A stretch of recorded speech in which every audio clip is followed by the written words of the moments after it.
نحمده ونصلي على رسوله الكريم اما بعد فاعوذ بالله من الشيطان الرجيم بسم الله الرحمن الرحيم رب اشرح لي صدري ويسر لي امري واحلل عقدة من لساني يفقهوا قولي رب زدني علما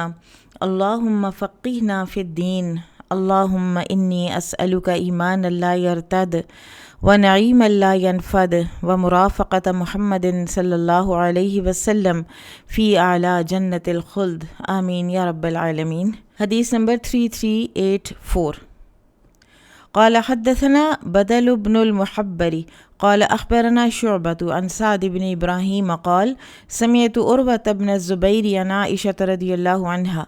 ان النبی صلی اللہ علیہ وسلم قال لها مری ابا بکر یصلی بالناس۔ عائشہ رضی اللہ عنہ سے روایت ہے کہ نبی صلی اللہ علیہ وسلم نے ان سے فرمایا ابو بکر سے کہو کہ وہ لوگوں کو نماز پڑھائیں۔ یہ نبی صلی اللہ علیہ وسلم کا جو مرض وفات ہے یہ اس کی بات ہے۔ قالت وہ بولیں انہو رجل اسیف متی یقم مقامک رقہ۔ تو عائشہ رضی اللہ عنہ نے واپسی عرض کیا کہ وہ رقیق القلب آدمی ہیں، یعنی ان کے اوپر رقت جلدی طاری ہو جاتی ہے، وہ رو پڑتے ہیں۔ اور ان کا آپ کو اگر یاد ہو سیرہ میں کہ ابو بکر رضی اللہ تعالیٰ عنہ مکی دور میں انہوں نے اپنے گھر کے باہر ایک گھر کے ساتھ ایک وہ چبوترا سا ایک مسجد بنا لی ہوئی تھی اور اس میں وہ نماز پڑھتے تھے اور وہ بہت روتے تھے۔ تو قریش کے جو عورتیں اور بچے ہیں وہ ان کو آ کر دیکھتے تھے اور افیکٹ ہوتے تھے، تو لوگوں نے پھر ان کو جو ہے وہ منع کیا تھا، اور ابن دغنہ جو ہے جب یہ ہجرت کر کے جا رہے تھے تو ان کو واپس لایا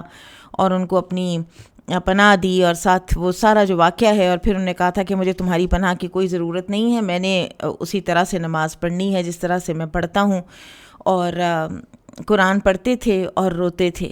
تو عائشہ رضی اللہ تعالیٰ عنہ نے اس وقت یہی فرمایا کہ وہ ایک ایسے آدمی ہیں کہ جن کو بہت رونا آ جاتا ہے جب وہ آپ کے مقام پر کھڑے ہوں گے نماز پڑھانے کے لیے ممبر پر۔ فعادت تو آپ صلی اللہ علیہ وسلم نے دوبارہ یہی حکم دیا، تو عائشہ رضی اللہ عنہ نے بھی واپسی دوبارہ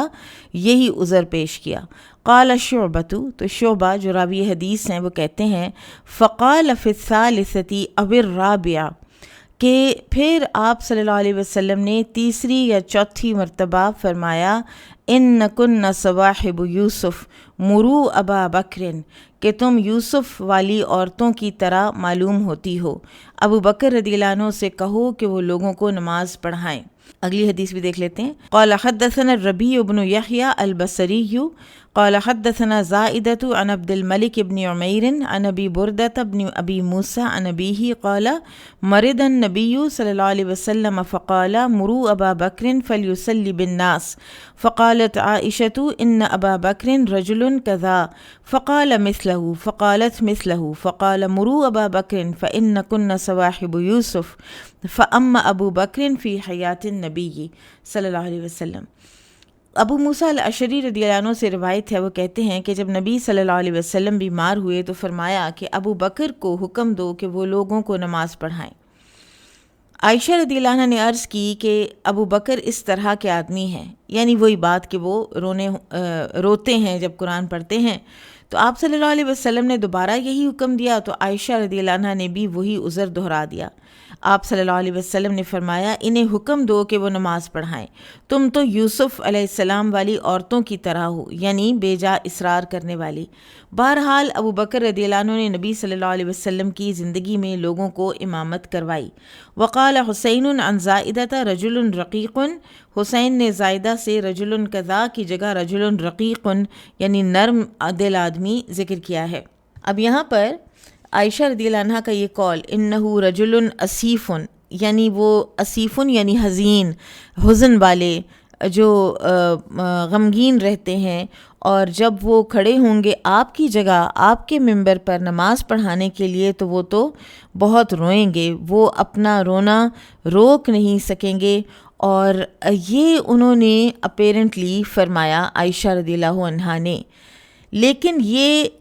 ان کا واحد کنسرن نہیں تھا، ان کا اصل کنسرن کچھ اور تھا، اور اصل کنسرن ان کا یہ تھا کہ رسول اللہ صلی اللہ علیہ وسلم کی محبت اور عقیدت اور تعظیم جس طرح لوگوں کے دلوں میں تھی، اور آپ صلی اللہ علیہ وسلم کے دنیا سے تشریف لے جانے کے بعد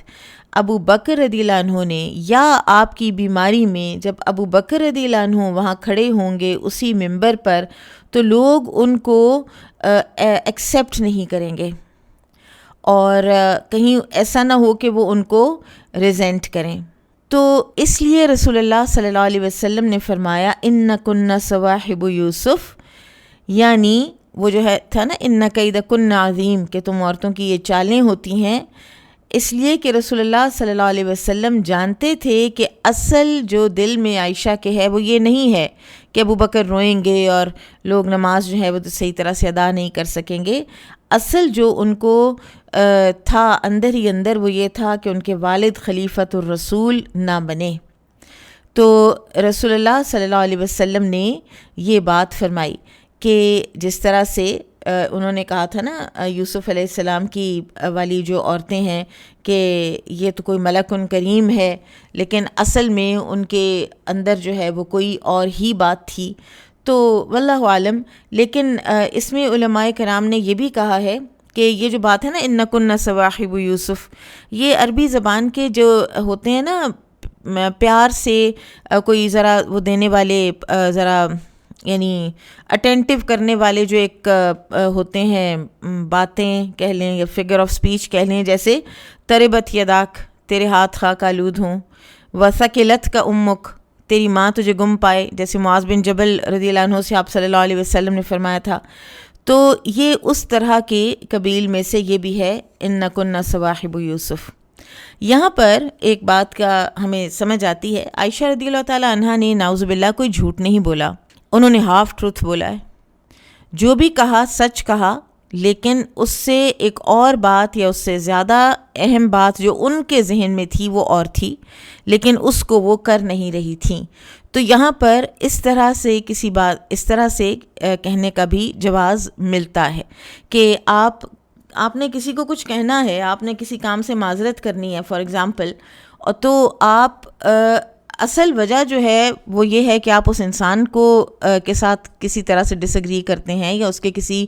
طریقے سے ڈس ایگری کرتے ہیں، اور آپ کو نہیں ہو رہا اس کے ساتھ، آپ چل نہیں پا رہے، اور ساتھ ہی ساتھ یہ ہے کہ وہ کام آپ کے ٹیمپرامنٹ کا بھی نہیں ہے، تو آپ دونوں میں سے بس صرف ایک بات کر دیتے ہیں کہ یہ کام میرے ٹیمپرامنٹ کا نہیں ہے۔ تو یہ ہاف ٹروتھ ہے، بجائے اس کے کہ دوسرے کو بہت زیادہ کیا جائے، آر دلائی جائے یا اس کو کوئی وہ یعنی اس کو بلیم کیا جائے، تو انسان ہاف ٹروتھ بول کے تو اس میں سے نکل آ سکتا ہے، یہ جائز ہے۔ اور اس کو بھی یہ بھی ایک طرح کا توریہ ہی ہے کہ عائشہ رضی اللہ تعالیٰ عنہ کے دل میں، ان کے ذہن میں دونوں علتیں موجود تھیں، دونوں وجوہات موجود تھیں۔ یہ بالکل بات ویلڈ تھی کہ ابو بکر رضی اللہ عنہ رجل اسیف ہیں، اور ان کو یہی تھا کہ انہوں نے جب وہاں پہ کھڑے ہونا ہے منبر رسول پر تو انہوں نے رونا ہے،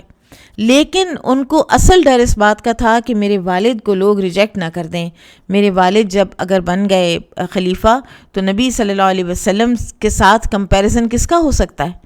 تو بہرحال لیکن اللہ سبحانہ وتعالیٰ کا ایک اور فیصلہ تھا، اور نبی صلی اللہ علیہ وسلم کا بھی وہی فیصلہ تھا اور وہی نافذ ہوا، اور سیدہ عائشہ رضی اللہ تعالیٰ عنہ کا جو یہ ایک کنسرن تھا وہ نبی صلی اللہ علیہ وسلم نے اسی طرح سے بس ایڈریس کیا کہ ان کو صواحب یوسف کہہ کر کے یعنی خاموش کروا دیا ایک طرح سے کہ یہ کوئی اچھی بات نہیں ہے جو تم کر رہی ہو، اور نہ ہی اس کا کوئی نتیجہ بھی نکلنے والا ہے۔ قال حدثنا ابو الیمانی قال اخبرنا شعیب قال حدثنا ابو الزنادی عن الاعرج عن ابی ہریرہ رضی اللہ عنہ قال قال رسول اللہ صلی اللہ علیہ وسلم اللہم انجی عیاش بن ابی ربیعہ اللہم انجی سلمۃ بن ہشام اللہم انجی الولید اللہم انجی المستضعفین من المؤمنین اللہم اشدد وطأتک علی مضر اللہم اجعلها سنین کسنی یوسف۔ ابو ہریرہ رضی اللہ عنہ سے روایت ہے، انہوں نے کہا کہ رسول اللہ صلی اللہ علیہ وسلم نے ان الفاظ میں دعا فرمائی: اے اللہ عیاش بن ابی ربیعہ کو نجات دے، اے اللہ سلمہ بن ہشام کو نجات دے، اے اللہ ولید بن ولید کو رہائی دلا، اے اللہ تمام کمزور اور ناتواں مسلمانوں کو نجات دلا، اے اللہ قبیلہ مدر پر اپنی گرفت سخت کر دے، اے اللہ انہیں قحط سالی میں مبتلا کر دے جیسا کہ یوسف علیہ السلام کے زمانے میں قحط سالی پڑی تھی۔ یہاں پر تو یہ کتاب و حدیث الانبیاء میں تو یہ جو حدیث ہے امام بخاری رحمہ اللہ کس لیے لائے ہیں؟ کیونکہ اس میں ذکر ہے یوسف علیہ السلام اور قحط کا، کہ جس کی وجہ سے وہ بادشاہ کو خواب آیا اور اس خواب کی وجہ سے یوسف علیہ السلام جیل میں سے نکل پائے، یعنی جیل میں سے ان کی جو مدد کی اس چھٹکارے سے دلانے کے لیے وہ بادشاہ کو اس قحط کی خواب دلا کے تھی۔ تو رسول اللہ صلی اللہ علیہ وسلم نے ان سب صحابہ کرام جو کمزور صحابہ کرام تھے اور مکہ میں یہ جکڑے ہوئے تھے، ان کے گھر والوں نے ان کو قید کر رکھا تھا، تو نام لے کر بھی دعائیں کی ہیں، اور جنرلی جو کمزور ہیں سارے مومن ان کے لیے بھی دعائیں کی ہیں کہ جس طرح سے غیب کی مدد وہاں سے آئی تھی جہاں سے گمان بھی نہیں تھا کہ مصر میں قحط پڑنے والا ہوگا، اور وہ 7 سال بعد پڑنا تھا بھی قحط، اور بادشاہ کو خواب آنا ہے اور وہ خواب جو ہے وہ یوسف علیہ السلام کی رہائی کا باعث بن جانا ہے، تو اللہ تعالیٰ تو غیب سے کسی طریقے سے کبھی بھی مدد کر سکتے ہیں۔ ایک ایسا واقعہ جو بھی 7 ایئرز اوے ہے، اس واقعے کے جو ہے تناظر میں کسی کی اتنی زبردست مدد ہو جائے کہ اس کا چھٹکارا ہو جائے جیل سے، تو اللہ تعالیٰ تو کچھ بھی پلان کر سکتے ہیں، اللہ تعالیٰ بہترین بیسٹ آف پلانرز ہیں۔ تو نبی صلی اللہ علیہ وسلم نے ان صحابہ کے لیے جو مکہ میں قید میں تھے، اہل مکہ کی، ان کے لیے دعا کی۔ تو یہاں پر اس حدیث سے ایک تو یہ بھی ہمیں پتہ چلتا ہے کہ کفار کے اوپر جو دعا ہے وہ کی جا سکتی ہے، یعنی ان کے اوپر ان کے لیے بد دعا، جیسے آپ صلی اللہ علیہ وسلم نے فرمایا اللہم اشدد وطأتک علی مدر، کہ اے اللہ تو مدر پر اپنی گرفت سخت کر دے۔ اچھا، اب نبی صلی اللہ علیہ وسلم خود قبیلہ مدر سے تھے، تو مدر کو کیوں آپ صلی اللہ علیہ وسلم نے ایسے فرمایا؟ تو یہ جو ہے یہ وہ مدر ہیں جنہوں نے بیچ میں سے ایذائیں پہنچائیں اہل ایمان کو، تو یہ جنرلائز پورے کے پورے مدر کے لیے نہیں تھی، یہ ان کے لیے تھی کہ جو ایذائیں پہنچا رہے تھے۔ پھر اسی طرح سے نام لے کر بھی اور جنرلی کمزور اہل ایمان کے لیے بھی دعائیں کی جا سکتی ہیں۔ آپ اگر کسی کا نام لے کر، کسی اپریسڈ کا نام لے کر دعا کرنا چاہیں آپ وہ بھی کر سکتے ہیں، اور آپ جیسے دنیا میں جہاں کہیں مسلمانوں کے ساتھ جو بھی ایٹراسٹیز ہو رہی ہیں اس کے خلاف اہل ایمان کے لیے، کسی ایسے نیشن کے لیے، کسی ایسی یعنی قوم کے لیے آپ دعا کرنا چاہتے ہیں تو آپ کر سکتے ہیں، بلکہ کرنی چاہیے، ان کی خلاصی کے لیے اور ان کی نجات کے لیے ظالموں سے دعائیں کرتے رہنا چاہیے۔ قال حدثنا عبد الله بن محمد بن اسماء ابن اخي جويرية قال حدثنا جويرية بن اسماء عن مالك عن الزهري ان سعيد بن المسيب وابا عبيد اخبراه عن ابي هريرة رضي الله عنه قال قال رسول الله صلى الله عليه وسلم يرحم الله لوطا۔ ابو ہریرہ رضی اللہ عنہ سے روایت ہے، انہوں نے کہا کہ رسول اللہ صلی اللہ علیہ وسلم نے فرمایا اللہ تعالیٰ لوط علیہ السلام پر رحم فرمائے، لقد کان یأوی الی رکن شدید، کہ وہ ایک مضبوط سہارے کی پناہ لینا چاہتے تھے، ولو لبثت فی السجن ما لبث یوسف، اور اگر میں اتنی مدت تک قید خانے میں رہتا جتنی دیر یوسف علیہ السلام رہے تھے، ثم اتان الداعی، پھر میرے پاس کوئی بلانے والا آتا، لأجبتہ، تو میں فوراً اس کی بات مان لیتا اور میں نکل آتا جیل میں سے۔ اب یہاں پر رسول اللہ صلی اللہ علیہ وسلم نے ایک تو لوط علیہ السلام کے لیے یہ فرمایا ہے کہ اللہ تعالیٰ ان پر رحم فرمائے کہ وہ ایک مضبوط سہارے کی پناہ لینا چاہتے تھے۔ یہ جو رکن شدید ہے یہ انہوں نے فرمایا تھا لوط علیہ السلام نے جب انہوں نے اپنے آپ کو بہت تنہا اور بہت بے بس محسوس کیا تھا، جب فرشتے نوجوان خوبصورت لڑکوں کی شکل میں ان کے پاس آئے اور قوم نے دھاوا بول دیا ان کے گھر کے اوپر کہ یہ لڑکے ہمارے حوالے کرو، تو اس وقت وہ بہت زیادہ پریشان ہوئے، اور اس وقت انہوں نے کہا کہ کوئی میرے پاس ایسا قبیلہ ہوتا، کوئی ایسی کوئی جماعت انسانوں کی ہوتی کہ میں اس کے یعنی اس کا سہارا لیتا، کوئی تو میرا مددگار ہوتا. یعنی انہوں نے اپنے آپ کو اس قدر تنہا محسوس کیا کہ کوئی مدد کو، حتیٰ کہ بیوی بھی جو ہے وہ بھی قوم والوں کے ساتھ ملی ہوئی تھی. تو انہوں نے ایک مضبوط سہارے کی خواہش کی اس وقت. اور لوط علیہ السلام اپنے قبیلے، اپنی برادری میں نہیں بھیجے گئے تھے. لوط علیہ السلام بالکل اجنبی تھے ان لوگوں میں. یہ ابراہیم علیہ السلام کے بھتیجے تھے اور سدوم اور عمورہ کی بستیوں میں بھیجے گئے تھے. تو وہاں پر جب یہ انہوں نے دعا کی تو اس کے بعد آپ صلی اللہ علیہ وسلم نے، ایک اور حدیث میں آتا ہے کہ آپ نے فرمایا تھا کہ لوط علیہ السلام کے بعد اللہ تعالیٰ نے کوئی نبی ایسا نہیں بھیجا کہ جس کا قبیلہ اس کی بیک پہ نہ ہو. تو جیسے ہم شعیب علیہ السلام کے حوالے سے بھی پڑھتے ہیں نا کہ انہوں نے اپنی قوم کو کہا تھا کہ میرا قبیلہ تمہیں اللہ سے زیادہ میرے قبیلے سے ڈر ہے. اور اسی طرح ہر جو پیغمبر ہیں، جیسے نبی صلی اللہ علیہ وسلم کا اپنا بھی جو قبیلہ ہے بنو ہاشم، اس نے کس کس طریقے سے آپ صلی اللہ علیہ وسلم کا ساتھ دیا ہے. تو یہ لوط علیہ السلام کی ایک بے بسی کی طرف اشارہ ہے. پھر اسی طرح سے آپ صلی اللہ علیہ وسلم کی ایک اعلیٰ ظرفی بھی پتہ چلتی ہے. آپ اولو العزم من الرسل میں سے بھی ٹاپ پر ہیں، اور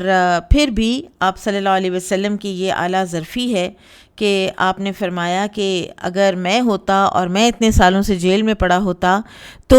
اور میرے پاس آتا کوئی بادشاہ کا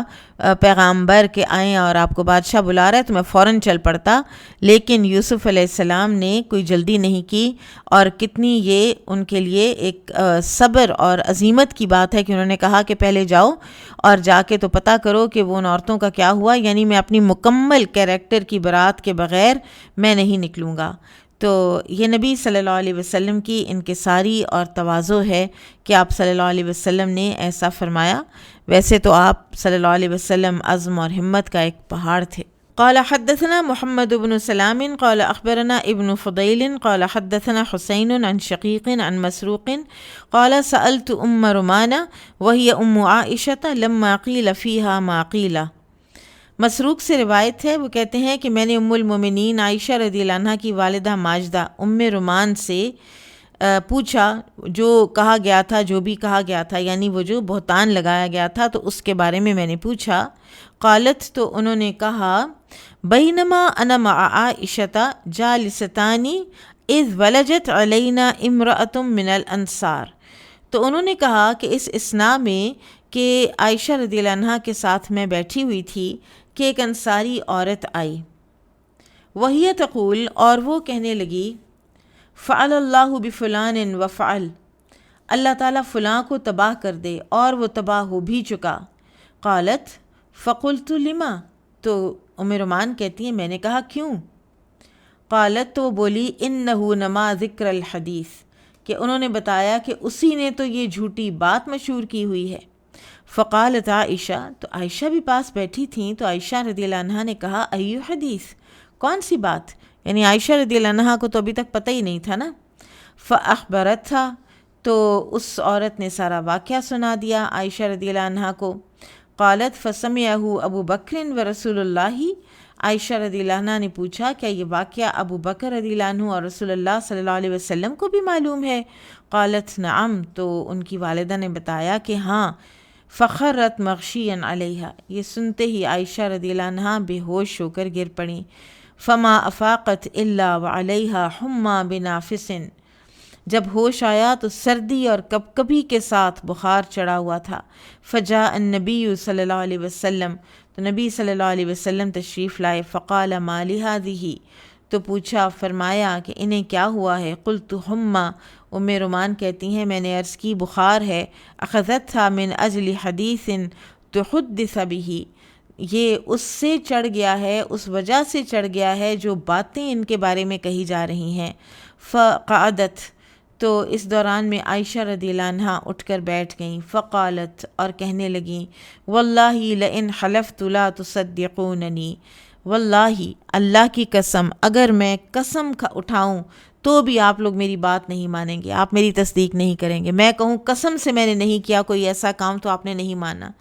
وَلَئِنِ اعْتَذَرْتُ لَا تَعْذِرُونَنِی، اور اگر عذر پیش کروں تو آپ لوگوں نے میرا عذر بھی قبول کوئی نہیں کرنا۔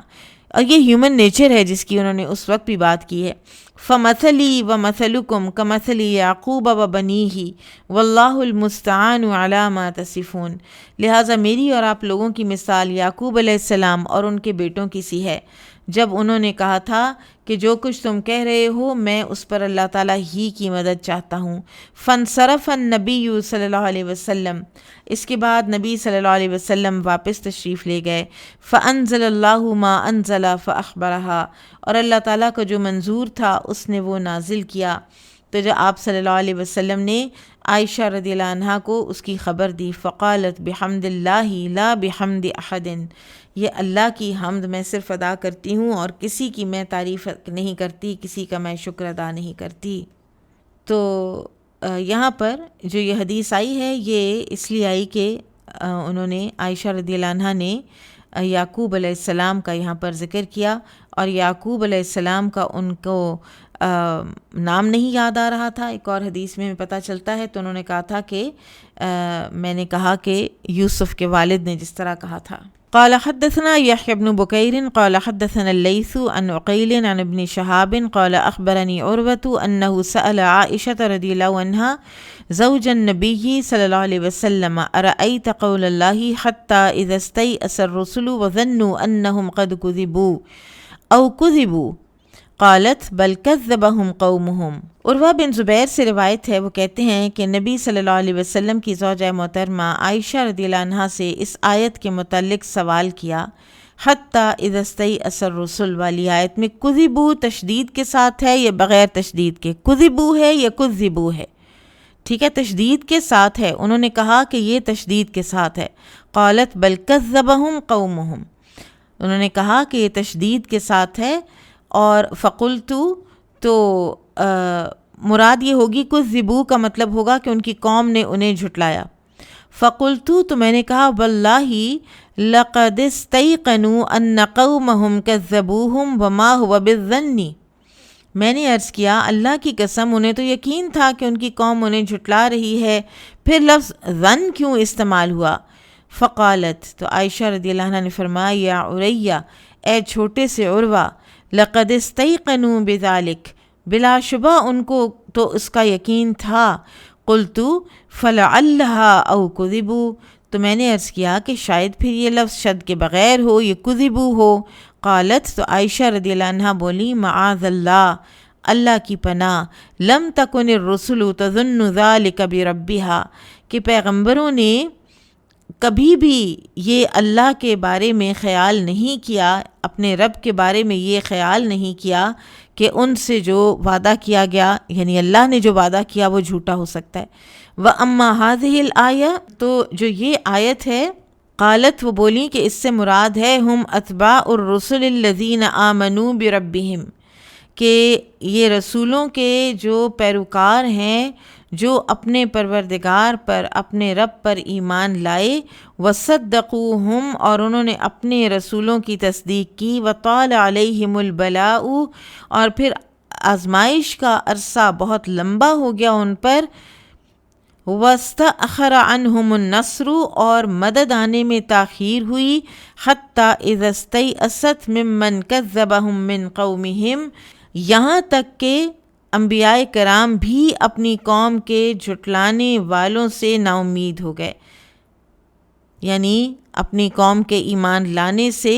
نا امید ہو گئے۔ وَظَنُّوا أَنَّ أَتْبَاعَهُمْ كَذَّبُوهُمْ جَاءَهُمْ نَصْرُ اللَّهِ، تو جب انہوں نے یہ گمان کیا کہ جو لوگ انہیں ماننے والے ہیں اب وہ بھی انہیں جھوٹا سمجھنے لگے ہیں، اس وقت اللہ تعالیٰ کی مدد آ پہنچی۔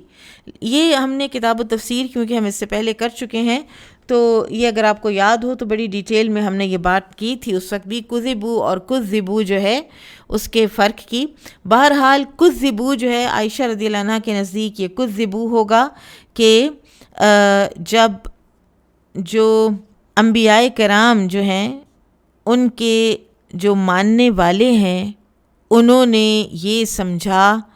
کہ ہم سے جھوٹ بولا گیا ہے، اتنی لمبی ہو گئی آزمائش، کہ ایمان لانے والے سمجھے کہ انبیاء کرام نے نعوذ باللہ جھوٹ بولا تھا کہ اللہ کی مدد آئے گی۔ پھر اس کا ایک اور معنی بھی کیا گیا ہے کذبو کا، اگر آپ اس کو شد کے بغیر لیں تو یہ نہیں ہے کہ انبیاء نے سمجھا کہ ان کے رب نے نعوذ باللہ ان کے ساتھ جھوٹا وعدہ کیا تھا۔ کذبو اگر ہو شد کے بغیر ہو تو اس کا معنی یہ ہوگا کہ ان کی قوم کا دعوی ایمان جھوٹا ہے۔ انبیاء کو یہ گمان ہوا کہ ہماری قوم کا دعوی ایمان جھوٹا ہے کہ اگر یہ حقیقی مومن ہوتے تو اللہ کی مدد آنے میں اتنی دیر نہ ہوتی۔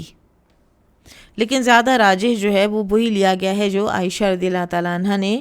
فرمایا کذبوا۔ قال ابو عبداللہ استیأسوا استفعلوا من یئست منہ من یوسف ولا تیأسوا من روح اللہ معناہ من الرجاء۔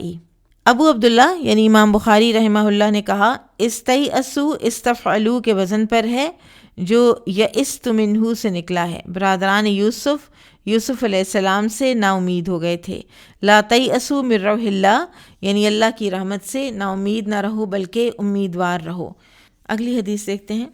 قال اخبرنی عبدۃ قال حدثنا عبد الصمد عن عبد الرحمن عن ابیہ عن ابن عمر رضی اللہ عنہما ان النبی صلی اللہ علیہ وسلم قال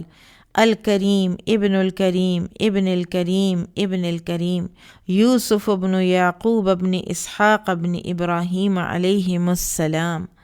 عبداللہ بن عمر رضی اللہ عنہما سے روایت ہے کہ نبی صلی اللہ علیہ وسلم نے فرمایا معزز بن معزز بن معزز بن معزز،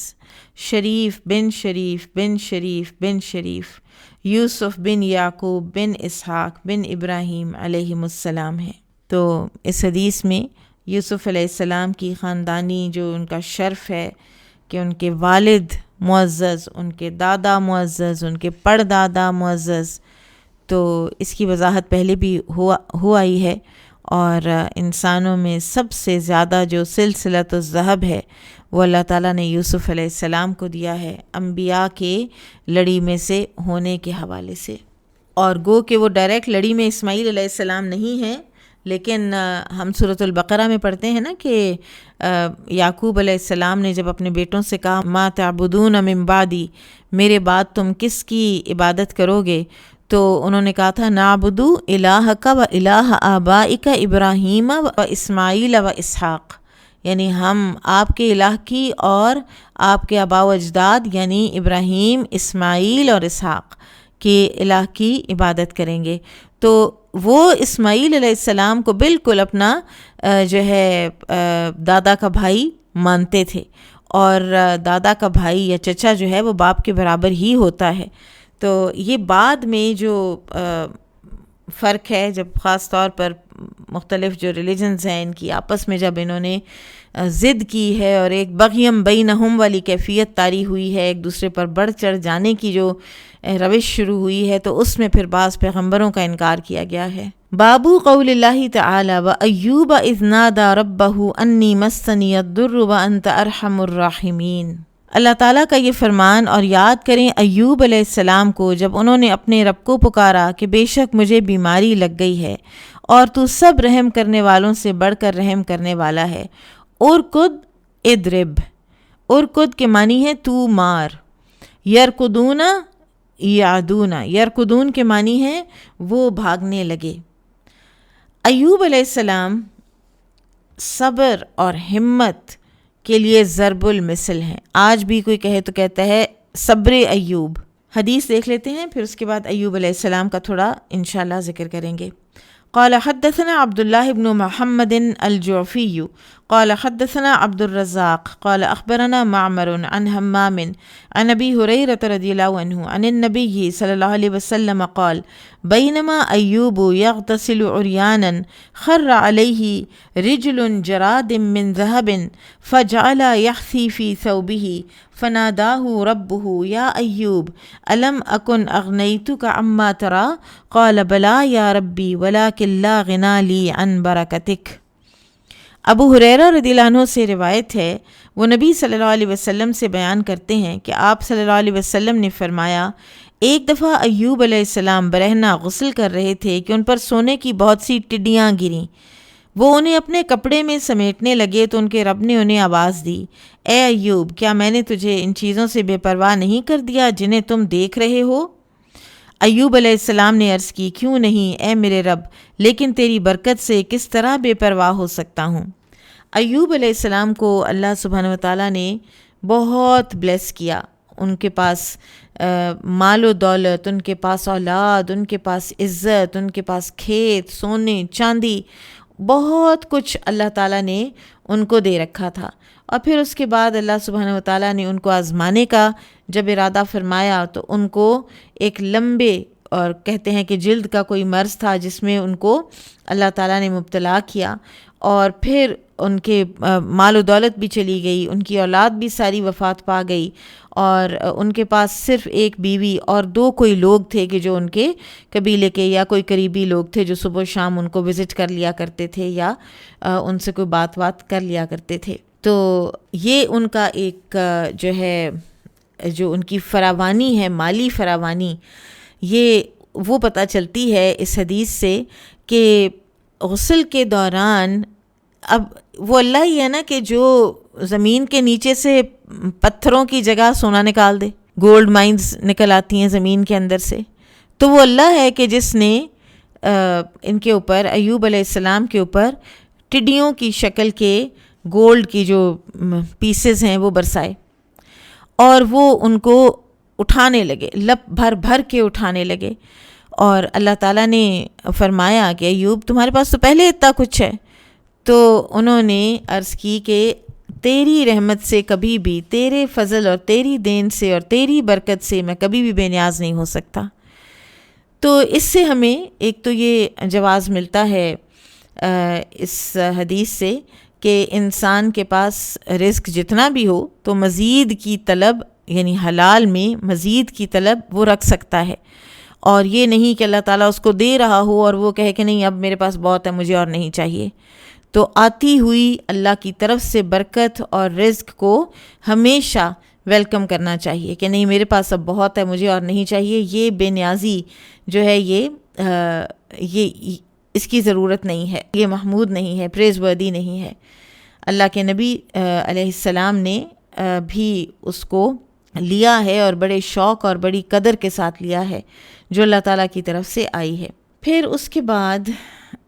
جو باب ہے، باب کا جو ہیڈنگ ہے ترجمۃ الباب، وہ ہے وَأَيُّوبَ إِذْ نَادَى رَبَّهُ أَنِّي مَسَّنِيَ الضُّرُّ وَأَنْتَ أَرْحَمُ الرَّاحِمِينَ۔ یہ ان کی دعا ہے ایوب علیہ السلام کی کہ مجھے پہنچی ہے تکلیف اور تو سب رحم کرنے والوں سے بڑھ کر رحم کرنے والا ہے۔ اب یہ جو دعا ہے ایوب علیہ السلام کی، اس میں 2 امور ہیں، 2 چیزیں ہیں۔ ایک اپنا حال، چاہے آپ کا فزیکل حال ہو، چاہے وہ آپ کا ایموشنل حال ہو، آپ اللہ تعالیٰ کو بتائیں کہ یا اللہ میں بڑی تکلیف میں ہوں، مجھے فلاں سے ذہنی تکلیف ہے، مجھے فلاں بات کی دل میں تکلیف ہے، یا اللہ میرے جسم میں یہ درد ہے، مجھے یہ پرابلم ہے۔ اور دوسرا طریقہ اسی کے ساتھ وَالثَّنَاءُ عَلَى الْمَدْعُو، یعنی جس کو آپ بلا رہے ہیں، پکار رہے ہیں، یعنی اللہ سبحانہ وتعالیٰ کو آپ پکار رہے ہیں تو اس کی ثنا کی جائے، اپنا حال بیان کریں اور پھر آپ اللہ تعالیٰ کی حمد و ثنا بھی کریں۔ اچھا، یہ بھی ہمیں جان لینا چاہیے کہ دعا کے اندر 4 صفات ہوتی ہیں، کبھی آپ ان چاروں کو ملا لیتے ہیں اور کبھی آپ اس میں سے کسی بھی ایک کو اٹھا لیتے ہیں۔ پہلی حالت جو ہے یا پہلا جو امر ہے وہ یہ ہے کہ آپ صرف اپنا حال بیان کریں۔ مثلاً جیسے سورۃ القصص آیا 24، موسیٰ علیہ السلام نے اللہ تعالیٰ سے کیا عرض کی تھی؟ ربی انی لما انزلت الی من خیر فقیر، صرف اپنی بات بتا دی کہ میں محتاج ہوں ہر اس خیر کا جو تو میری طرف نازل کرے۔ کبھی ہوتا ہے کہ آپ اللہ تعالیٰ سے صرف اپنے گناہوں کی معافی مانگ کر اٹھ جاتے ہیں، رب اغفر لی، اور آپ اس سے پہلے اور بعد میں کچھ نہیں کہتے۔ اس کے علاوہ بھی آپ کو کوئی چیز چاہیے اللہ تعالیٰ سے، آپ بس صرف وہ مانگ کے اٹھ جاتے ہیں، ایک یہ طریقہ بھی ہوتا ہے۔ تیسرا طریقہ یہ ہوتا ہے کہ آپ صرف اللہ کی ثنا کر کے اٹھ جائیں، اللہم انت القوی العزیز، اللہم انہ لا یغفر الذنوب الا انت، یا لطیف یا خبیر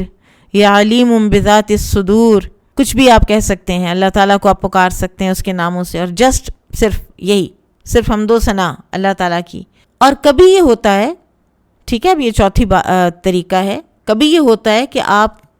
مختلف امور جو یہ سارے ہیں ان کو آپ جمع کر لیتے ہیں۔ مثلاً ابو بکر رضی اللہ تعالیٰ عنہ کی وہ جو روایت ہے جس میں نبی صلی اللہ علیہ وسلم نے ان کو نماز کے بعد یعنی تشہد میں سلام پھیرنے سے پہلے جو آپ کو دعا سکھائی تھی، اللہم انی ظلمت نفسی ظلما کثیرا، یہ تو کر لیا اعتراف، اپنی حالت بتا دی کہ میں نے اپنے جان پر بڑا ظلم کیا ہے، ولا یغفر الذنوب الا انت، ساتھ اللہ تعالیٰ کی ثنا بھی بیان کر دی کہ تیرے سوا گناہوں کو کوئی بخش بھی نہیں سکتا، فاغفر لی مغفرۃ من عندک، تو پھر مانگ بھی لیا، یعنی مجھے بخش دے، اپنی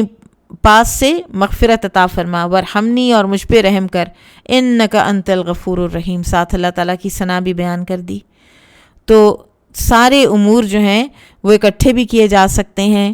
صرف اپنا حال بیان بھی کیا جا سکتا ہے، صرف اللہ کی حمد و ثنا بھی بیان کی جا سکتی ہے، صرف چیز مانگی بھی جا سکتی ہے۔ لیکن سب سے زیادہ دعا کی قبولیت کب ہوتی ہے؟ جب آپ اس کو کچھ ایٹیکیٹس کے ساتھ آپ مانگتے ہیں۔ ایک جو حدیث ہے کہ ام سلیم رضی اللہ عنہ غالباً کو آپ صلی اللہ علیہ وسلم نے سکھایا کہ یعنی یہ بھی تشہد کے وقت کی ہے، سلام پھیرنے سے پہلے 10 مرتبہ سبحان اللہ، 10 مرتبہ الحمدللہ، 10 مرتبہ اللہ اکبر پڑھیں، پھر اللہ سے اپنی حاجت طلب کریں تو اللہ تعالیٰ فرماتے ہیں نعم نعم، ہاں ہاں، یعنی میں دوں گا، یہ ملے گا تمہیں جو تم مانگ رہے ہو۔ تو جو دعاؤں کے قبولیت کے جو طریقے ہیں وہ بھی ہمیں، اور وہ اذکار جن کے بعد دعائیں قبول ہوتی ہیں وہ بھی مانگتے رہنا چاہیے، اور وہ بھی ہمیں پتہ بھی ہونے چاہیے۔ اچھا، پھر انہوں نے کہا ہے انی مسنی الضر وانت ارحم الراحمین، اپنی حالت بیان فرمائی ہے اور ساتھ اللہ تعالیٰ کی ثنا کر دی ہے، کس طریقے سے؟ تیرے سے بڑھ کر کوئی رحم اس دنیا میں کرنے والا نہیں ہے۔ پھر کہتے ہیں کہ ان کو ایک آواز آئی، اور وہ کیا تھی؟ ارکض برجلک، یعنی اپنے پاؤں کو زمین پر مارو۔ اس کا ایک معنی یہ بھی ہوتا ہے کہ زمین پہ تیز چلو، واللہ عالم۔ تو بہرحال اس میں سے ایک چشمہ پھوٹا، اور وہ جو اس کا پانی ہے اس کے ساتھ جب غسل کیا ایوب علیہ السلام نے تو ان کی ساری بیماری جاتی رہی۔ یہاں پر ہم تھوڑا سا ایوب علیہ السلام اور ان کے حوالے سے کچھ احادیث ہم پڑھ لیتے ہیں جو ہمیں مزید بھی ملتی ہیں۔ تو ایوب علیہ السلام کا جیسا کہ ہم نے پہلے بھی بات کی کہ وہ اللہ تعالیٰ کی نعمتوں کے بڑے شکر گزار اور اللہ تعالیٰ کے حق کو پہچاننے والے ایک انسان تھے، اللہ کے نبی تھے۔ جتنا بھی اللہ نے انہیں مال و دولت سے نوازا، لیکن وہ مال و دولت انہیں بہرحال فتنے میں نہ ڈال سکا۔ جن دنوں میں وہ امیر تھے ان دنوں میں بھی، اور جب ان کی جب یہ ساری آزمائش آئی ان دنوں میں بھی وہ فتنے میں مبتلا نہیں ہوئے، نہ خوشی میں اور نہ خوشحالی میں، اور نہ ہی تنگ دستی اور غم میں۔ ان کی جو آزمائش ہے وہ بہت لمبی ہو گئی، یہاں تک کہ ہمیں بعض روایات سے پتہ چلتا ہے کہ 18 سال تک وہ بیمار رہے، اور اس بیماری میں بھی وہ صبر کرتے رہے، اللہ تعالیٰ کی حمد و ثنا کرتے رہے، اور وہ اللہ تعالیٰ کے فرما بردار رہے، چاہے وہ خوشحالی میں تھے چاہے وہ تنگ دستی میں تھے۔ اور سورۃ الانبیاء میں آتا ہے وَأَيُّوبَ إِذْ نَادَى رَبَّهُ أَنِّي مَسَّنِيَ الضُّرُّ وَأَنْتَ أَرْحَمُ الرَّاحِمِينَ، یہ تو ہم نے پڑھی نا ابھی دعا۔ آگے اللہ تعالیٰ فرماتے ہیں فَاسْتَجَبْنَا لَهُ، تو ہم نے قبول کر لی اس کی دعا، فَكَشَفْنَا مَا بِهِ مِن ضُرٍّ، اور ہم نے اس کی جو تکلیف تھی وہ دور کر دی، وَآتَيْنَاهُ أَهْلَهُ وَمِثْلَهُمْ مَعَهُمْ، اور ہم نے اس کے گھر والے بھی اس کو دیے اور انہی کی طرح کے اور بھی دیے، رحمتم من عندنا، اور یہ سب ہماری طرف سے رحمت کے طور پہ تھا، وذکریٰ للعابدین، اور یہ نصیحت ہے عبادت گزاروں کے لیے، یہ نصیحت ہے ہر اس انسان کے لیے کہ جو مشکل اور تنگ دستی اور بیماری میں اللہ تعالیٰ سے شکوے اور شکایتیں نہیں کرتا تو ایک نہ ایک دن اللہ تعالیٰ اس کی آزمائشیں دور کرتے ہی کرتے ہیں۔ پھر اللہ سبحانہ وتعالیٰ نے ان کو ایک چشمے سے نہانے کا حکم دیا۔ وہ چشمہ پہلے سے وہاں پر موجود نہیں تھا، وہ چشمہ پھوٹا ہے، انہوں نے پاؤں مارا ہے اور چشمہ پھوٹا ہے۔ سورہ صاد کی آیت نمبر 42 سے ہمیں پتہ چلتا ہے۔ تو اللہ سبحانہ وتعالیٰ نے ان کے لیے ایک باقاعدہ پانی کا بندوبست کیا، اس کے اندر یہ تاثیر رکھی کہ ان کے غسل، اس پانی کے غسل سے ان کی ساری بیماری جاتی رہی۔ پھر اللہ تعالیٰ فرماتے ہیں انا وجدناہ صابرا نعم العبد انہ اواب، ہم نے اس کو صابر پایا، بہترین بندہ، اور وہ اللہ کی طرف بار بار رجوع کرنے والا تھا۔ انس بن مالک رضی اللہ عنہ فرماتے ہیں کہ رسول اللہ صلی اللہ علیہ وسلم نے فرمایا کہ اللہ کے نبی ایوب علیہ السلام 18 سال رہے اپنی بیماری میں، اور ہر قریبی اور دور کا جو رشتہ دار ہے، جو عزیز تھے، وہ سب انہیں چھوڑ گئے، سوائے ان کے بھائیوں میں سے 2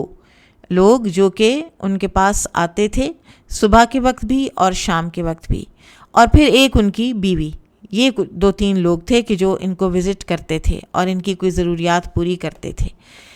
ایک دن جب سال ہا سال گزرتے چلے گئے تو ایک دن وہ جو 2 لوگ تھے نا، جو مرد حضرات تھے، ان میں سے ایک نے دوسرے سے کہا کہ مجھے لگتا ہے کہ ایوب نے ضرور کوئی ایسا گناہ کیا ہے کہ جو کسی اور بندے نے اس دنیا میں کیا نہیں۔ تو دوسرا بولا کہ وہ کیسے تمہیں خیال آیا؟ تو پہلا کہنے لگا کہ 18 سال ہو گئے ہیں کہ اللہ نے اس پر رحم نہیں کیا اور اللہ نے اس پر سے ہٹائی نہیں یہ تکلیف۔ تو جب وہ دونوں جو یہ آپس میں بات کر رہے تھے تو ان میں سے جو ایک تھا اس نے یہ بات ایوب علیہ السلام کو بتا دی، اس سے رہا نہ گیا اور اس نے ایوب علیہ السلام کو بتا دی کہ آپ کے بارے میں تو اب یہ کہا جا رہا ہے۔ تو ایوب علیہ السلام، آپ سوچئے کہ ان کا کیا جواب تھا۔ انہوں نے کہا لا ادری ما تقول، میں نہیں جانتا کہ کیا میں نے کہا ہے، کیا مجھ سے غلطی ہوئی ہے، سوائے اس کے کہ ایک دن میں نے دیکھا کہ 2 لوگ آپس میں لڑ رہے تھے اور وہ دونوں اللہ کی قسمیں کھا رہے تھے۔ اب ظاہر ہے وہ لڑائی کر رہے ہیں، ڈیفرنس آف اوپینین ہو رہا ہے، وہ قسمیں کھا رہے ہیں، تو ایک تو جھوٹا ہے نا بیچ میں سے۔ تو میں اپنے گھر واپس آیا اور میں نے ان دونوں کی طرف سے ایک کفارہ دیا، کیونکہ میں اس بات کو ناپسند کرتا تھا کہ اللہ تعالیٰ کا نام ناحق لیا جائے۔ یعنی وہ اس قدر محتاط تھے کہ کسی دوسرے کو بھی اگر ایسا کرتا دیکھتے تو ان کی طرف سے جا کے کفارہ دے دیتے کہ کہیں اس کا کوئی وبال نہ ان لوگوں پر آئے اور نہ ہی ان جھوٹی قسموں کا وبال جو ہے، وہ نبی صلی اللہ علیہ وسلم نے فرمایا نا کہ جھوٹی قسمیں علاقوں کو ویران کر دیتی ہیں، تو نہ کوئی ان پر آئے اور نہ ہی اس علاقے پر آئے۔ تو ان کو یاد کرنے کے باوجود بھی اگر کچھ یاد آئی بات تو یہ بات تھی۔ پھر ایک دن وہ اپنی حاجت کے لیے تشریف لے گئے اور ان کی جو بیوی ہیں وہ کھڑی بھی تھیں، وہ ان کو لے کے جایا کرتی تھیں اور پھر سائڈ پہ کھڑی رہتی تھیں۔ تو ایک دن بڑی دیر ہو گئی اور وہ واپس نہ لوٹے، اور اس دوران میں اللہ تعالیٰ نے ایوب علیہ السلام کو وحی کی تھی کہ اپنا پاؤں مارو زمین پر، اور یہ چشمہ ہے پانی کا، ٹھنڈا اور پینے کے لیے بھی ہے۔ اب وہ اس میں سے انہوں نے پانی پیا اور انہوں نے غسل کیا، اور جب وہ آئے اپنی بیوی کے پاس تو ایک حسین و جمیل ایک مرد تھے۔ تو جب وہ بیوی جو ہیں انہوں نے جب دیکھا ایوب علیہ السلام کو صحت مند تندرست، تو وہ تو پہچان ہی نہ سکی اور کہنے لگی ای بارک اللہ فیک، اے اللہ کے بندے، اللہ تجھے برکتیں عطا فرمائے، کیا تو نے اس اللہ کے نبی کو دیکھا ہے کہ جو بڑی مصیبت میں مبتلا ہے؟ واللہ علی ذالک، اور پھر ان جو بیوی ہیں انہوں نے کہی قسم، انہوں نے کہا اللہ کی قسم، میں نے تم سے زیادہ ان کا مشابہ دیکھا نہیں ہے جب وہ صحیح تھے، جب وہ تندرست تھے تو وہ بالکل تمہارے جیسے ہی تھے۔ قال فإنی انا ہوا، تو ایوب علیہ السلام نے کہا میں ہی ہوں وہ۔ تو لہٰذا اللہ سبحانہ و تعالیٰ نے جب صحت دینی تھی تو پھر ایسے ایک غسل سے صحت دے دی۔ پھر ان کے پاس ان کے 2 کھیت تھے، جن کھیت میں سے ایک کے اوپر اللہ تعالیٰ نے چاندی انڈیلی اور ایک کے اوپر سونا انڈیلا، یعنی اس طرح سے پھر اللہ تعالیٰ نے ان کو ان کی سخت بیماری اور سخت آزمائش میں جب وہ ثابت قدم رہے تو اللہ تعالیٰ نے ان کو پھر دوبارہ سے بلیس کیا۔ اور یہی سبق ہے ایوب علیہ السلام کی حیات طیبہ میں، ان کی زندگی میں، کہ ہم مصیبت پر انبیاء اور صالحین کے اخلاق کو اپنایا کریں۔ اور یہ اخلاق ہم اپنا تب ہی سکتے ہیں کہ جب ہم نے ان کے بارے میں کچھ نہ کچھ پڑھا ہوگا اور ہم نے انہیں اپنا رول ماڈل مانا بھی تو ہوگا۔ اگر ہم رول ماڈل نہیں مانیں گے اور صرف قصے کہانیوں کے تحت ہی ان کو پڑھ چھوڑیں گے تو پھر ہمیں جب کوئی پرابلم آئی تو ہم ثابت قدم نہیں رہ سکیں گے۔ ابن کثیر رحمہ اللہ فرماتے ہیں کہ جس کے کوئی آزمائش آئے اس کے جسم میں یا اس کے مال میں یا اس کی اولاد میں، تو اس کے لیے اسوہ ہے اللہ کے نبی ایوب علیہ السلام میں، کہ جب اللہ تعالیٰ نے ان کو آزمایا تو انہوں نے صبر عظیم کیا اور اللہ تعالیٰ سے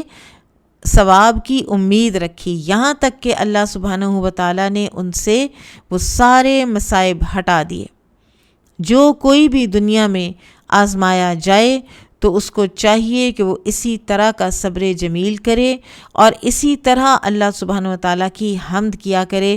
اور اللہ سے امید رکھے کہ اللہ تعالیٰ اس سے اس دنیا میں بھی مصیبت کو ہٹا دے گا، اور ساتھ ساتھ یہ بھی امید اللہ تعالیٰ سے رکھے کہ اللہ تعالیٰ اس کو آخرت میں بہترین جزا عطا فرمائے گا۔ پھر یہ جو ایوب علیہ السلام والا سارا واقعہ ہے، اس سے یہ بھی پتہ چلتا ہے کہ جو دوا ہے، یعنی طریقہ علاج کوئی بھی اگر جو بھی ہو اس وقت پریولنٹ، تو وہ صبر کے منافی نہیں ہوتا،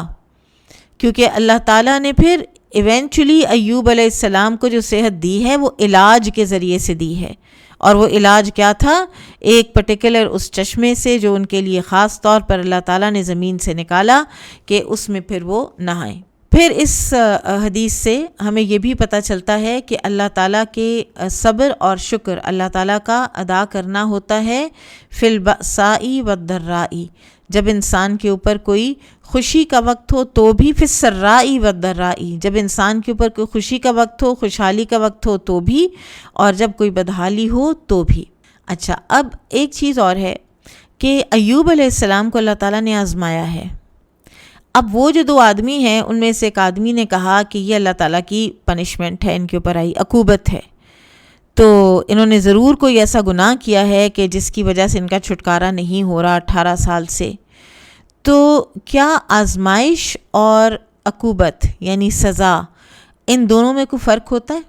تو علماء کرام ان دونوں میں فرق بتاتے ہیں۔ جب کوئی انسان اللہ تعالیٰ کی طرف سے آزمایا جا رہا ہوتا ہے تو اس کے یا گناہ معاف ہو رہے ہوتے ہیں یا اس کے درجات بلند ہو رہے ہوتے ہیں، تو وہ بندہ ایمان پر استقامت اختیار کر کے رکھتا ہے، وہ اللہ کے اور قریب ہوتا ہے، وہ اللہ سے شکوے شکایتیں نہیں کرتا۔ اگر کسی پر عقوبت ہے یعنی کوئی پنشمنٹ ہے اس کے گناہوں اور اس کی نافرمانی کی وجہ سے، تو جب اس کے اوپر کوئی پنشمنٹ آئے گی وہ اللہ سے اور زیادہ غصہ اور ناراض ہوگا۔ تو لوگوں کا جو ری ایکشن ہے اس سے یہ بات ڈٹرمن ہوتی ہے کہ اس بندے پر آزمائش ہے یا یہ اس بندے کو اس کے گناہوں کی سزا مل رہی ہے۔ ایک حدیث میں یہ بھی آتا ہے نا، اذا اراد اللہ بعبدہ الخیر عجل لہ العقوبۃ فی الدنیا، جب اللہ تعالیٰ کسی بندے کے لیے بھلائی کا ارادہ کرتے ہیں تو اس کے گناہوں کی سزا اس کو دنیا میں ہی دے دیتے ہیں، جلدی دے دیتے ہیں، تاکہ یہ یہیں پاک صاف ہو جائے۔ اور اللہ کو پتہ ہے کہ اس نے اب اس جو مشکل آئی ہے اس میں اس نے تھوڑ دلا نہیں ہونا، اس نے سہ جانا ہے اس کو۔ وَإِذَا أَرَادَ اللَّهُ بِعَبْدِهِ الشَّرَّ أَمْسَكَ عَنْهُ بِذَنبِهِ سبحان اللہ۔ اور اللہ تعالیٰ اگر کسی بندے کے ساتھ برا سلوک کرنے کا ارادہ رکھتا ہے، شر کا ارادہ رکھتا ہے، تو اس کے گناہوں کی سزا روک رکھتا ہے، حتیٰ یوفیٰ بہ یوم القیامہ، یہاں تک کہ پھر قیامت کے دن اس کو وہ پورا ان کو وہ بدلہ دے دے گا۔ کچھ اور بھی احادیث ہیں ایوب علیہ السلام کے حوالے سے، حاکم اور طبرانی اور بہقی وغیرہ کی، تو دیکھ لیتے ہیں کچھ نہ کچھ۔ حاکم کی ایک حدیث میں آتا ہے، کعب رضی اللہ عنہ بیان کرتے ہیں کہ ایوب علیہ السلام اللہ تعالیٰ کے صابر نبی تھے، جن کو شیطان نے ایذا دینے کی کوشش کی تو اللہ تعالیٰ نے آپ علیہ السلام کو اس آزمائش پر جس میں اس نے آپ کو مبتلا کیا، آپ پر سکون اور صبر نازل کیا، اور اللہ تعالیٰ نے آپ کو نعم العبد انہ اواب، یعنی کیا خوب بندہ تھا، بے شک وہ ہماری طرف بہت رجوع کرنے والا تھا، کا نام دیا۔ آپ دراز قد، گھنگریالے بال، چوڑی آنکھوں اور خوبصورت خلقت والے تھے، اور آپ کی پیشانی پر اب المبتلا الصابر یعنی آزمودہ صابر لکھا ہوا تھا، اور آپ چھوٹی گردن، چوڑے سینے، سخت بازو اور پنڈلیوں والے تھے۔ آپ محتاجوں کو عطا کرنے اور انہیں کپڑے پہنانے والے اور اللہ تعالیٰ کی خاطر جہاد اور نصیحت کرنے والے تھے۔ اس کو حاکم نے روایت کیا ہے۔ اسی طرح عبداللہ بن عباس سے روایت ہے کہ ایوب علیہ السلام کی بیوی نے آپ سے عرض کیا، اللہ کی قسم، بے شک بھوک اور فاقہ نے ہمارے ہاں گھر کر لیا ہے، اور میری قوم نے ایک روٹی تک نہیں بھیجی کہ میں آپ کو کھلاتی، بس اللہ تعالیٰ سے دعا کریں کہ وہ آپ کو شفا عطا کرے۔ آپ علیہ السلام نے فرمایا، تمہارا بھلا ہو، ہم 70 سال تک ہر آسائش زندگی میں تھے، اب ہم صرف 7 سال سے آزمائش میں ہیں، بس ہمیں ہر حال میں اللہ تعالیٰ کا شکر ادا کرنا چاہیے۔ اسے حاکم اور بہقی نے روایت کیا ہے۔ پھر ایک اور مستدرک حاکم کی حدیث ہے، قتادہ رضی اللہ عنہ بیان کرتے ہیں کہ 7 سال تک ایوب علیہ السلام آزمائش میں مبتلا بیت المقدس کی مٹی پر لیٹے رہے تھے۔ پھر ایک اور جو ہمیں ان کے حوالے سے ملتا ہے قرآن میں، کہ ان کو اللہ تعالیٰ نے کہا تھا کہ اپنی قسم مت توڑیے، اور ایک لکڑیوں کا گٹھا یا جھاڑو کا ایک گٹھا لے کر تو بس اس سے مار لیجئے اور اپنی قسم مت توڑیے۔ تو واللہ عالم یہ کیا قسم تھی، کس کو مارنے کی قسم تھی، بہرحال پھر اللہ تعالیٰ نے ان کے لیے ایک وے آؤٹ نکالا، اور اس سے پھر فقہا نے کئی نکالے ہیں اس طرح کی یعنی احکامات، کہ اگر کوئی زنا کرے اور وہ اتنا بیمار ہو کہ وہ کوڑے نہ لے سکتا ہو، تو اس کو 100 کے وہ اکٹھے لے کے تو ایک ہی دفعہ میں اس کو مار دیا جائے، تاکہ وہ جو سزا ہے وہ پوری ہو جائے۔ واللہ عالم۔ چلیے ایک دو حدیث اور ہو سکتی ہیں موسیٰ علیہ السلام کی۔ بابٌ وَاذْكُرْ فِي الْكِتَابِ مُوسَىٰ إِنَّهُ كَانَ مُخْلَصًا وَكَانَ رَسُولًا نَبِيًّا وَنَادَيْنَاهُ مِنْ جَانِبِ الطُّورِ الْأَيْمَنِ وَقَرَّبْنَاهُ نَجِيًّا۔ اور اس کتاب میں موسیٰ علیہ السلام کا قصہ بھی یاد کیجیے، بلا شبہ وہ ایک برگزیدہ انسان اور رسول نبی تھے، اور ہم نے انہیں کوہ طور کی دائیں جانب سے پکارا اور راز کی گفتگو کرنے کے لیے اسے قرب عطا کیا کا بیان۔ کلمہ یقال للواحد والاثنین والجمیع نجیٌ، یعنی اللہ تعالیٰ نے ان سے کلام کیا۔ واحد تثنیہ اور جمع سب کے لیے نجیٌ بولا جاتا ہے۔ وَيُقَالُ خَلَصُوا، چنانچہ قرآن میں ہے خَلَصُوا یعنی الگ ہو کر آپس میں مشورہ کرنے لگے، خَلَصُوا نَجِيًّا، یہ سورہ یوسف میں آتا ہے۔ اعتزلوا نجیّا، خَلَصُوا نَجِيًّا کا مطلب ہے اعتزلوا، الگ ہو کر سرگوشی میں مشورہ کرنے لگے۔ والجمیع انجیۃ یتناجون تلقفوا تلقموا، اگر نجیج سے مراد فرد واحد ہو تو اس کی جمع انجیتن آتی ہے۔ یتناجون بھی اسی سے ہے۔ تلقف کے معنی ہے تلقم، یعنی وہ ان کو لقمہ بنانے لگا۔ قال حدثنا عبداللہ بن یوسف قال حدثنا اللیث قال حدثني عقيل عن ابن شهاب سمعت عروة قال قالت عائشة رضي الله عنها فرجع النبي صلى الله عليه وسلم إلى خديجة یرجف فؤادہ، عائشہ رضی اللہ عنہ سے روایت ہے، انہوں نے فرمایا پھر نبی صلی اللہ علیہ وسلم وحی آنے کے بعد خدیجہ رضی اللہ عنہ کی طرف لوٹے تو آپ کا دل کانپ رہا تھا۔ فانطلقت بہ الی ورقۃ بن نوفل، چنانچہ وہ آپ کو ورقہ بن نوفل کے پاس لے گئیں۔ وکان رجلا تنصر، وہ ایک آدمی تھے مکہ میں اور وہ عیسائی ہو چکے ہوئے تھے۔ یقرأ الانجیل بالعربیہ، اور وہ انجیل کا عربی زبان میں ترجمہ کیا کرتے تھے، یعنی اس کا مطلب ہے کہ انہیں وہ جس زبان میں بھی تھی اس سے پہلے، یا وہ لیٹن میں تھی یا وہ ارامی زبان تھی، عبرانی زبان تھی، جس میں بھی وہ تھی اس میں سے اس کو عربی ٹرانسلیٹ کرتے تھے۔ فقال ورقہ ماذا ترى، تو ورقہ نے پوچھا آپ صلی اللہ علیہ وسلم سے آپ نے کیا دیکھا؟ فاخبرہ، تو آپ صلی اللہ علیہ وسلم نے واقعہ سارا ان کو بیان کیا۔ فقال ورقہ، تو ورقہ نے کہا ھذا الناموس، یہ تو وہی رازدان ہے، الذی انزل اللہ علی موسیٰ، وہ جو اللہ تعالیٰ نے موسیٰ علیہ السلام پر نازل کیا تھا۔ وَإِنْ أَدْرَكَنِي يَوْمُكَ أَنْصُرْكَ نَصْرًا مُؤَزَّرًا، اور اگر مجھے آپ کا زمانہ یعنی ظہور نبوت مل گیا تو میں پھر آپ کی بھرپور مدد کروں گا۔ اسی سے پتہ چلتا ہے کہ جو ہیں ورقہ بن نوفل یہ نبی صلی اللہ علیہ وسلم کی نبوت پر ایمان لائے تھے۔ الناموس صاحب السر الذی یطلعہ بما یسترہ عن غیرہ، ناموس اس رازدان کو کہتے ہیں جو دوسروں سے راز میں رکھتے ہوئے کسی چیز کی اطلاع دے، یعنی آ کے صرف اس بندے کو اطلاع دے جس بندے کے لیے وہ ریلیونٹ ہو، اس کو ناموس کہتے ہیں۔ یہاں پر جو یہ حدیث آئی ہے یہ اس لیے آئی ہے کہ اس میں موسیٰ علیہ السلام کا ذکر ہے، تو امام بخاری اس کو یہاں پر بھی لے آئے ہیں۔ آگے جو موسیٰ علیہ السلام سے ریلیونٹ جتنے بھی کوئی الفاظ قرآن میں امام بخاری کو موزوں لگے ان کی انہوں نے لغوی تشریح بتائی ہے۔ باب قول اللہ عز وجل وهل اتاک حدیث موسیٰ اذ رأى نارا الی قولہ بالواد المقدس طویٰ، اللہ عز و جل کے فرمان کیا تمہارے پاس موسیٰ علیہ السلام کی خبر آئی جب اس نے آگ دیکھی؟ تو وادی مقدس طویٰ میں ہے تک کا بیان، طٰہٰ 9-12۔ آنستو ابصرتو، آنستو کے معنی ہے میں نے دیکھی ہے۔ نارن لعلی آتیکم منہا بقبس الآیہ، شاید میں وہاں سے تمہارے لیے کوئی انگارہ لا سکوں۔ قال ابن عباس، ابن عباس نے فرمایا المقدس، المقدس کے معنی المبارک، بابرکت کے ہیں۔ طویٰ اسم الوادی، اور طویٰ ایک وادی کا نام ہے۔ سیرتہا حالتہا، سیرتہا کے معنی ہے اس کی حالت، اور یہ سب قرآن کے اندر سے الفاظ ہیں۔ سیرتہا الاولیٰ، کہ اس کو اس کی پہلی حالت پر ہم لوٹا دیں گے، یعنی عصا کو۔ والنہا التقیٰ، نہا کے معنی ہے عقل۔ بملکنا بامرنا، بملکنا اپنے اختیار سے۔ ہوا شقیہ، ہوا وہ بدبخت ہوا۔ فارغاً الا من ذکر موسیٰ، موسیٰ علیہ السلام کے علاوہ کوئی خیال دل میں نہ رہا، فارغاً کا مطلب ہے۔ ردءً، ردءً کا معنی کی یصدقنی، معاون بنانا کہ وہ میری تصدیق کرے۔ کی یصدقنی ویقال مغیثاً او معینا۔ یبطشو و یبطشو، اور اس کا یہ معنی ہے کہ وہ میرا معاون بنے تاکہ میری تصدیق کرے۔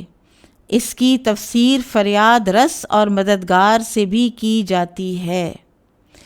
یہ جو موسیٰ علیہ السلام نے کہا تھا نا کہ ہارون کو میرے ساتھ نبی بنائیں، تو وہ یہاں پر مراد ہے۔ یأتمرون یتشاورون والجذوۃ قطع غلیظۃ من الخشب لیس لها لہب۔ اچھا، پیچھے جو یبطشو ہے حملہ کرے، اسے طا پر پیش سے بھی پڑھا جاتا ہے۔ یأتمرون مشورہ کر رہے ہیں، جذوہ لکڑی کا سخت کوئلہ جس میں روشنی کی تیزی نہ ہو۔ سنشد سنعینک، سنشد ان قریب ہم تیری مدد کریں گے۔ کلما عززت شیئا فقد جعلت له عضدا، جب بھی تو کسی چیز کو مضبوط کرے گا گویا تو نے اس کے لیے بازو بنا دیا۔ وقال غیرہ کلما لم ینطق بحرف او فیہ تمتمۃ او فأفأۃ فہی عقدۃ۔ ابن عباس کے علاوہ دوسروں نے کہا کہ جو کوئی حرف نہ بول سکے اور تا یا فا کرے، یعنی زبان سے لفظ تا اور فا بھی ادا نہ ہو سکے، تو یہ زبان کی گرہ ہے۔ ازری ظہری، ازری میری کمر، فیسحتکم تم کو وہ ہلاک کرے گا، فیہلککم اس کا معنی ہے تم کو وہ ہلاک کرے گا۔ المثلی تأنیث الامثل، المثلی امثل کی تانیث ہے، مؤنث ہے۔ یقول بدینکم تمہارے بہترین دین کو ختم کر دے۔ یقالو خذ المثلی کہا جاتا ہے خذ المثلی، خذ الامثل یعنی بہترین چیز کو لو۔ ثم اتوا صفا کہا جاتا ہے یقالو هل اتیت الصف اليوم یعنی المصلی الذی یصلی فیہ، کہا جاتا ہے کہ آج تم اپنی صف پر آئے، یعنی صف سے مراد وہ مصلی ہے جہاں نماز پڑھی جائے۔ فاوجس اضمر خوفا فذهبت الباب من خیفۃ لکثرۃ الخاء، فاوجس دل میں خوف محسوس کیا، خیفتن کے معنی ہے خوف، واو خا کے کسرہ کی وجہ سے یا سے بدل گئی، یہ گرامیٹک آپ کو بتایا گیا ہے۔ فی جذوع النخل علی جذوع، فی جذوع النخل اس میں حرف فی علی کے معنی میں ہے، یعنی ان کے اوپر۔ خطبک بالک، خطبک تیرا حال، ما خطبک یا سامری۔ مساس مصدر ماسہ مساسن، مساس ماسہ سے مصدر ہے، اسے ہاتھ نہ لگاؤ، لا مساس۔ لننسفنہ لنذرینہ الضحاء الحر، لننسفنہ ہم اسے ریزہ ریزہ کر کے دریا میں بہا دیں گے، الضحاء سے مراد گرمی ہے، یعنی گرمی کے وقت لوگ اکٹھے ہوں۔ قصیہ یہ جو موسیٰ علیہ السلام کی بہن کو ان کی والدہ نے کہا تھا، اتبعی اثرہ وقد یکون ان یقص الکلام نحن نقص علیک، قصیہ اس کے نشان کے پیچھے چلو، یہ لفظ بیان کے معنی میں بھی آتا ہے، جیسے ہم آپ پر بیان کرتے ہیں، نحن نقص علیک احسن القصص عن جنب عن بعد وعن جنابۃ وعن اجتناب واحد، عن جنب دور سے، عن جنابۃ او عن اجتناب کے معنی بھی یہی ہیں۔ قال مجاہد علی قدر موعد، مجاہد نے کہا علی قدر کے معنی ہے وعدے کی جگہ یا وعدے کا وقت۔ لا تنیا لا تضعفا، لا تنیا کمزور نہ پڑو، مکاناً صبح دونوں فریقوں کے درمیان مسافت، منصف بینہم دونوں فریقوں کے درمیان مسافت، یبسا یابسا، یبسا خشک۔ من زینت القوم الحلی الذی استعاروا من آل فرعون، من زینت القوم زیورات جو قوم فرعون سے مانگ کر لائے تھے۔ فقذفتها تو میں نے ان کو ڈال دیا، القیتها القا صنعا، القا بنایا، فنسیا موسیٰ ہم یقولونہ اخطأ الرب، فنسیا وہ کہتے تھے کہ موسیٰ اپنے رب سے چوک گئے، نعوذ باللہ۔ اللہ یرجع الیہم قولا فی العجل، یعنی اللہ یرجع الیہم قولا بچھڑے کے بارے میں ہے کہ وہ انہیں کسی بات کا جواب نہیں دیتا تھا۔ تو بہرحال یہاں پر میں امید کرتی ہوں کہ آپ کو آپ کے جو موسیٰ علیہ السلام کے واقعات ہیں قرآن حکیم میں وہ کچھ یاد آئے ہوں گے ضرور، کہ یہ کس کس جگہ پر یہ الفاظ اور یہ آیات ہیں، اور یہ بہت انٹرسٹنگ ہو جاتا ہے اگر آپ کو ساتھ ساتھ قرآن حاضر رہے تو آپ اس کو بہت انجوائے کرتے ہیں کہ کس طرح سے امام بخاری رحمہ اللہ ان الفاظ کو بھی آپ کو تشریح کر کے بتا دیتے ہیں کہ جن میں موسیٰ علیہ السلام کا جہاں جہاں قرآن حکیم میں ذکر آیا ہے۔ آج ہم اتنا ہی پڑھیں گے انشاءاللہ، آگے موسیٰ علیہ السلام کے حوالے سے کافی احادیث ہیں۔ بارک اللہ فیکم، سبحانک اللہم و بحمدک، اشہد ان لا الہ الا انت، استغفرک و اتوب الیک۔ السلام علیکم و رحمۃ اللہ وبرکاتہ۔